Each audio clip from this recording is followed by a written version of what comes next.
హల్లెలూయా హల్లెలూయా. స్తోత్రం స్తోత్రం ప్రభా. క్రీస్తునందు అత్యంత ప్రియమైన వారలారా, మన ప్రభువును రక్షకుడైన యేసుక్రీస్తు ఘనమైన నామమున మీ అందరికీ శుభములు. మనమందరము నిద్ర నుండి లేచి సజీవులమై దేవుని స్తుతించుటకు అనుగ్రహించిన మరి యొక్క ఉదయకాలమున దేవునికి స్తుతి ఆరాధన మహిమ చెల్లించుచున్నాను. ఇలా మన జీవితంలో మన నూతన దినము పొందుట ప్రభువు మనకిచ్చిన భాగ్యమే. సొలొమోను రాజు చెప్పిన మాటలను గమనించండి. 2వ దినవృత్తాంతము 6వ అధ్యాయము 14 నుండి 15 వచనములు.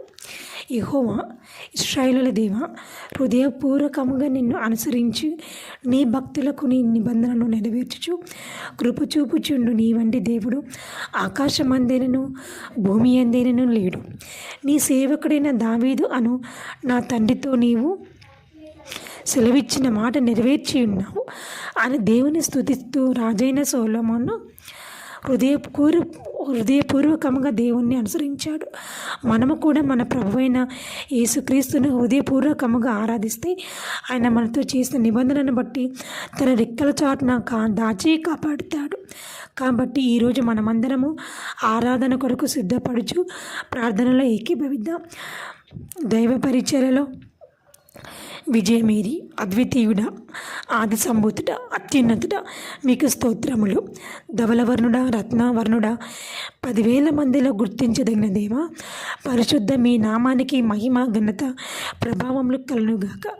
నిత్యుడమైన తండ్రి, మాకు సహాయం చేయుచున్న అద్భుతమైన మీ కృపను బట్టి స్తుతులు అర్పించుచున్నాము. మమ్మల్ని ప్రేమించి మాకు అనుగ్రహించిన మరొక పరిశుద్ధ దినమును బట్టి కృతజ్ఞతలు చెల్లించుచున్నాము. శక్తిహీనులకు శక్తిని, బలహీనులకు బలాభివృద్ధి కలుగజేయు రాజా, అద్భుత దేవుడా, మీకు వందనములు. దప్పిక కొనిన వారి మీద సమృద్ధిగా నీళ్లను కురిపించేవాడా, కృతజ్ఞతలు. ఎండిన భూమి మీద ప్రవాహ జలములను కుమ్మరించేవాడా, మహిమ చెల్లించుచున్నాము. అందరికీ ఉపకారి కృతజ్ఞతాస్తుతి చెల్లించుచున్నాము. సర్వజీవులకు తగిన సమయమందు ఆహారం ఇచ్చేవాడా, నమస్కారములు. మానవ మాత్రములము దేవా, నిజముగా మాలో ఏ మంచి లేదు, ఎటువంటి యోగ్యత లేదు, అర్హత లేదు. అయినప్పటికీ మా జీవితంలో మరో నూతన దినమును ఇచ్చినందుకు ఘనత మహిమ ప్రభావములు మీకే అర్పించుచున్నాము. మహోన్నతుడ, మీ మార్గంలో నీతియుక్తమైనవి మరియు సత్యమైనవి కనుక స్తుతించి గణపరచుచున్నాము. మీరు పరిశుద్ధుడు, నీతిమంతుడవై ఉన్నందుకు మిమ్మల్ని ఆరాధించుచున్నాము. రాజాది రాజా, మీ ప్రేమ స్థిరమైనది, మీ దయా శాశ్వత కాలము ఉన్నది. మీ పాదములకు కోట్ల కృతజ్ఞతలు చెల్లించుచున్నాము. గడిచిన రోజుల్లోనున్న గలిబిలి, చీకటి, శోధనము, అనారోగ్య, వ్యాధి, వేదన ఈ పరిశుద్ధ దినమున తక్షణమే విడిచిపోనట్లుగా చేయండి. మమ్మల్ని రీఫ్రెష్ చేయండి ప్రభువా, నూతన సృష్టిగా మార్చండి. యేసయ్య, మీరు భూమి మీద జీవించిన కాలంలో ప్రతి దినము రోగపీడితులమైన వారిని పిలిచి స్వస్థపరిచినట్లుగా లేఖనాలలో చూస్తున్నాము. బాధలలో, బలహీనతలతో, ఆ రోగములతో ఉన్న వారితో యేసు నిన్ను పిలుచుచున్నాడని చెప్పిన అపోస్తలులు వారిని మీ దగ్గరికి తీసుకొని రాగా, మీరు వారి పాపములను క్షమించి వారికున్న శారీరక రోగములను తీసివేసి నిత్యరాజ్య వారసులుగా చేశారు. స్తోత్రం సమర్పించుకుంటున్నాము. మా ఆశ్రయదుర్గమా, ఈ పరిశుద్ధ దినమున అలా ఎవరైనా బలహీనంగా ఉన్నట్లయితే వారిని స్వయంగా మీరే పిలిచి బాగు చేయండి, స్వస్థపరచండి, నెమ్మది ఇవ్వండి, సమాధానము దయచేయండి. కృపామయుడ నా తండ్రి, మా దేవ, మా పిల్లలను అపవాది నుండి రక్షించండి. మేము శోధనలో పడిపోకుండా సహాయపడండి, విశ్వాసమును పెంపొందించండి. జీవము గల దేవ, ఈ దినము మీ మాట వినుటకు, మీ మార్గంలో నడుచుటకు, మీతో జీవించుటకు మాకు అనుగ్రహము చూపండి. ఈరోజు మా హృదయాన్ని పరిశుద్ధంగా ఉంచుకున్నటకు, స్వరమెత్తి పాటలు పాడుటకు, చేతులెత్తి స్తుతించుటకు కృప చూపించండి. సాతానును మాకు దూరంగా ఉంచండి. వాడు మా దగ్గరికి రాకుండా చేయండి. ఈరోజు మేము చేసే స్తుతి ఆరాధన మీకు ఇష్టమైన రీతిలో చేయగలుగుటకు దయ చూపించండి.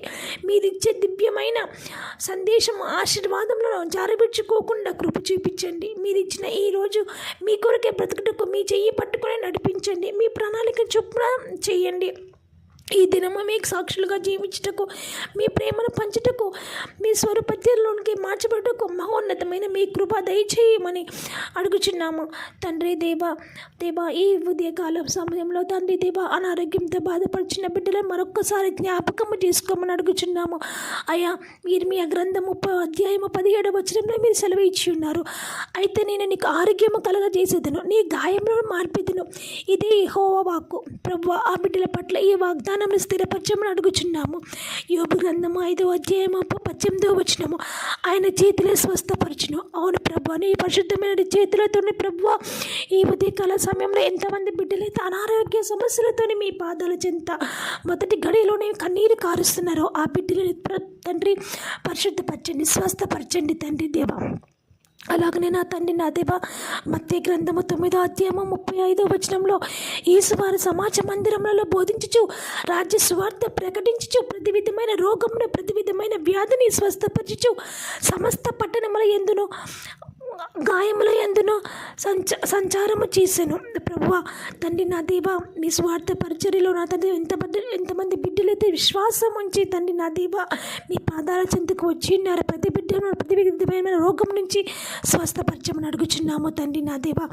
అలాగనే నా తండ్రి నా దేవా, ఇర్మియా గ్రంథము 17:14 నా తండ్రి నా దేవా, యెహోవా నీవు నన్ను స్వస్థపరచము, నేను నిన్ను స్వస్థతను నందును, నన్ను రక్షించము, నేను రక్షింపబడుదును, నేను నిన్ను స్తోత్రించుటకు నీవే కారణభూతుడవు. ప్రభువా, ఈ వాగ్దానంను స్థిరపరచండి. అయ్యా నా తండ్రి నా దేవా, HIV పాజిటివ్తో కనపడే రోగములతో ఎంతమంది బిడ్డలైతే నా తండ్రి నా దేవా ఈ ఉదయకాల సమయంలో కన్నీరు కారుస్తున్నారు తండ్రి, ఈ వాగ్దానం ఆ బిడ్డల పట్ల స్థిరపరిచి సంపూర్ణ ఆరోగ్యము దయచేయమని అడుగుచున్నాము నా తండ్రి నా దేవా.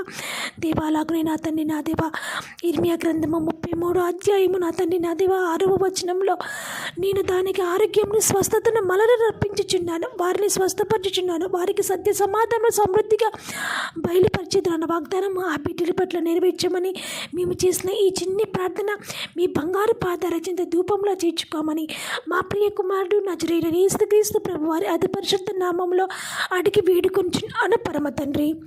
ఆమేన్, ఆమేన్, ఆమేన్. హల్లెలూయా.